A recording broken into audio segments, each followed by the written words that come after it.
Your Excellency, the First Lady of the Republic of Kenya, Mama wa Taifa Bi Rachel Ruto, Head of Public Service Felix Koskei, my sister CS Penina Malonza, all the PSs present, our foreign guests, our diplomats, members of parliament, mabibi na mabwana, hamjambo. Najua sasa vile mmeniona pahali nimetoka, niko na full powers to declare peace, to declare war, and to marry many wives. That is why I have been given those powers by the constitution of where I come from. Today is a wonderful day when we celebrate who we are. When we celebrate our diversity, we celebrate our culture as a people. And I think today, the reason that we set aside this day as Utamaduni Day is really to reflect, first of all, on where we are coming from as a nation, and secondly, where we are going as a people. When I look at us who are here today, we have got so many things that we can learn from our tradition and from our culture. And as Head of Public Service has said, it is time we take stock.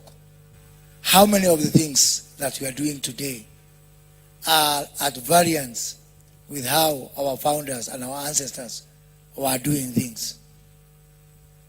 If you look at the current problems facing our people, problems of illicit brews, drug and substance abuse, are things that were not there and could not even be stomached by our ancestors. And if we just try to make a copy and paste of their system of government, indeed, even as a government, we are going to be very successful. Our traditional medicine, our traditional jurisprudence, the way we conducted settlement of disputes among the people, we can indeed learn a lot from that generation. Today we are also here grappling with problems like climate change. Our people, and I've seen light from here, from the many dresses that I've seen from all over the country, our people were naturally conservatist. Where I come from, we associated our God, Mwenenyaga, to our 4 water towers, which border our people. Kirenyaga, Kire Biroiro, Kire Jahe, and the plains of Nyandarua were put almost at the same level of admiration and reverence as indeed our traditional God. And that goes to show that our people were naturally conservatist. And if we just try to learn from them, we'll ask ourselves whether by the actions we are doing today to destroy our environment, are we better off or worse off than our ancestors? Tunarudi nyuma kuliko kwenda mbele. Wazazi wetu, wazee wetu walikuwa wanapata mambo ingine sisi, despite ya kuwa tumesoma, tumeona dunia, hawakujua mambo ya kusafiri na ndege. They were better than us. Last week I was in a village in Vihiga, and I challenged the people from that place in Bunyore. There is a clan there that is known for rain making. And I asked them, instead of our president going all over the world trying to solve the problems of climate change, why can't the people of Bunyore volunteer and solve these problems for us? Which brings me to the issue of our traditional knowledge and how we can be able to not only utilize our traditional knowledge to be able to solve our contemporary problems, but also indeed to commercialize them and benefit from them. We have the wonderful work that CS Penina Malonza has done with the PS for culture. Last week in the cabinet, we passed the culture bill. For the first time now in the Republic of Kenya, we have got a bill to protect our culture.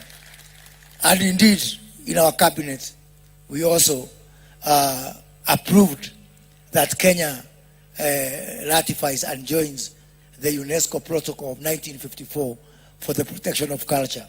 So those foreign people and foreign nations which have been coming here, reading our artifacts, reading our emblems of heritage, our Ushanga, our Maasai culture, we are saying now, because we are protected by international laws and conventions, that is going to be a thing of the past. Even to photograph a Maasai, now you have to pay, and you pay in US dollars. Because we are now protected by international laws.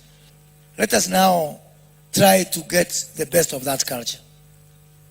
To use culture for peacemaking. Our people, our ancestors knew exactly when to make peace and when to make war.